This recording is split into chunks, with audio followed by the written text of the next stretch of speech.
Next, they put a focus on early childhood education, which the Singapore education system doesn't have. So you go for free early childhood education as well, but in Singapore you have to pay quite heavily for it. And there is evidence that early childhood education is good for academic learning. It helps a student to have better academic performance downstream, right? And also, if you go to a polytechnic, you can get a degree, you can get a master's. Just because you're a polytechnic doesn't mean that you are worse than a degree holder. So it's fair. Yeah.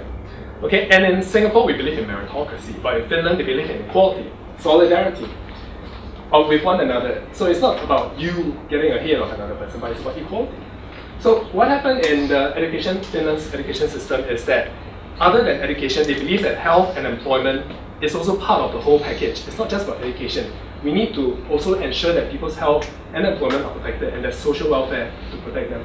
Okay? And the changes in the progress in the education sector has also happened in tandem with economic competitiveness, transparency and welfare policy. So again, transparency of information, transparency of how things are, how they are performing, and also welfare policy to ensure that because children have adequate access to health, it's free. They can be diagnosed with any learning needs early on in their lives. Okay? So teachers teach less, like we say, and students spend less time studying. So they find the joy of learning, and then they are able to go out and learn, and not just focus on examinations. Okay. I'll just bring you through that. This is the stages that Finland went through. So in 1945 to 1970, they focused on creating equal opportunities for the students. And then the next, second, 1965 to 1990, comprehensive school, which means no streaming, no examinations in the earlier years, and every student go through the same curriculum. 1985 to present, they expanded higher education, which is where you see where they have diploma opportunities where you can get the degree and masters with diploma as well. Okay. So back from 1940s, in the primary school curriculum, in this committee in June 1945, they decided that they would want to educate all young people to be holistic individuals. So not just only focus on examinations, but focus on the intrinsic motivation for further education. And I think when you find intrinsic motivation to work, you would want to work in any area you want, right? You wouldn't want to just earn work because you want to earn money, and that's why you go to a specific industry. Okay. In 1946, they believed that all students should go through an 8-year compulsory basic school. Again, it is common to all, just because there's no streaming, so you don't go to EM3, you don't go to ITE, you don't go to normal tech. Okay? Then vocational education, they expanded it so that it's not just academic learning, there's also vocational learning. In 1972, they believed that all pupils can learn if they are given proper opportunities and support.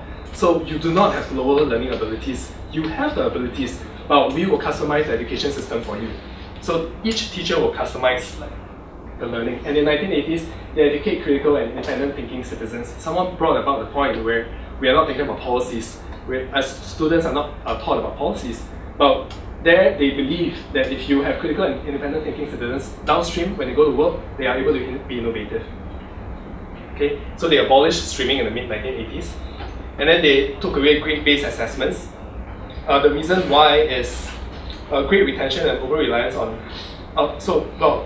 they removed grade retention and academic performance, so examinations and no more repeat classes.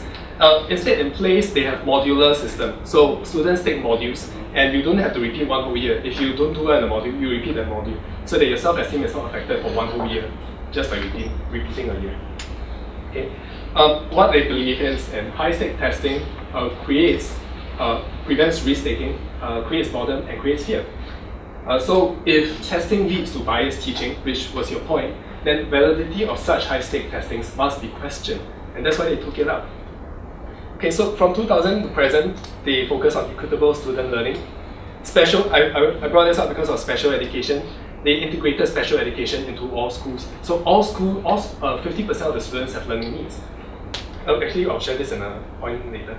So before 1970s, you can see that there's some sort of streaming. It's not all students go through the same education system. So after 1970, they reformed the system such that all schools go through comprehensive basic school. So no streaming, no examinations, all the way until 16 years of age. And in 2011, they expanded tertiary opportunities. So all students get to go get a degree through Polytechnic or even get a master's. So you're not marginalized just because you don't have a degree. Okay. So how much do the Finns spend? The Finns spend low, as someone mentioned. Well, they expanded their expenditure without shifting the burden to students and parents. So you don't have to pay for tuition fees, etc. They took on, what happened was, in the 1970s, for childcare education, it's a similar situation as Singapore, where there were private childcare institutes, and you have to pay a high fee for that. The government decided to subsidize all the childcare education, so essentially it became free, and that is why they have access to childcare, free childcare. Okay, and then why do they believe in social welfare? Because they don't see it as a waste or waste of resources. They believe that it's an investment in increasing productivity downstream. When you invest in your citizens' education and their healthcare, there will be more healthy workers, there will be more innovative workers for the economy downstream. Okay. So again, we have one of the highest education tuition fees. In Finland, it's free. So there's equal opportunities. Unlike, not like the situation where we see where in the primary 1 to primary 2 cohort, there's a higher proportion of students in lower income families, but when they go to universities, there's actually a lower proportion of students from lower income families. But here, they get free education, so you get equal opportunities. Okay. So, what I wanted to point out is that in Finland, whether you're doing a polytechnic or university is equal, but in Singapore, polytechnics are one level lower than university. It's discrimination. So very quickly on special education, almost half the students have special needs. And because, well, it's no longer a stigma. It's actually, there's nothing special anymore for students. You are not special, you have learning needs. Okay? And they have personalized learning plan for each student because class sizes are small and teachers can focus on developing personalized plans. Learning and development deficits are diagnosed early on because healthcare is free. So even if you're from a poor family, you can diagnose your child for any learning needs. Okay, no grade repetition because they believe that it reduces the self-esteem of the students. So education stigma is removed because I think because they remove streaming and examinations, and this has reduced the inequality. Okay. Okay, modular curriculum units, which I mentioned just now, where they take modules instead of repeat one whole level. So, because the culture in Finland, because of there's a lack of examinations and streaming before the age of 16, there's a lack of stress and anxiety. They actually have one of the lightest load of homework, and they don't take private tutoring, yet they can perform well. Okay, so the question might then be, if there's no examinations, there's no streaming, how do we access the students? They do it by 3 ways. Classroom assessment by teachers. So I think it's pretty much similar to the report books that we have. Okay, so this is what is more important is comprehensive evaluation of students' progress after each semester. They receive a report card, which is not just about academic subjects, but also about non-academic subjects. And it's a collective professional judgment, not just by one teacher, but by a school of teachers. Okay, and instead of having regular examinations, they have sample-based methodology, which I mentioned just now. 10% of each cohort go through an examination to find out how they are doing. And you can also volunteer. So about 1/5 of the students will volunteer to also take this examination.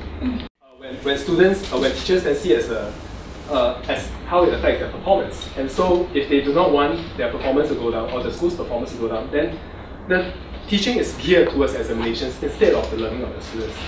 So that's why they wanted to redesign the teaching and give instead of focusing on drilling and memorizing, they wanted to give priority to. Oh, sorry.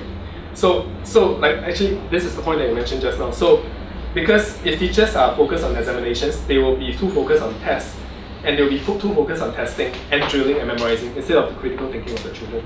Okay. So, okay, I think that's all.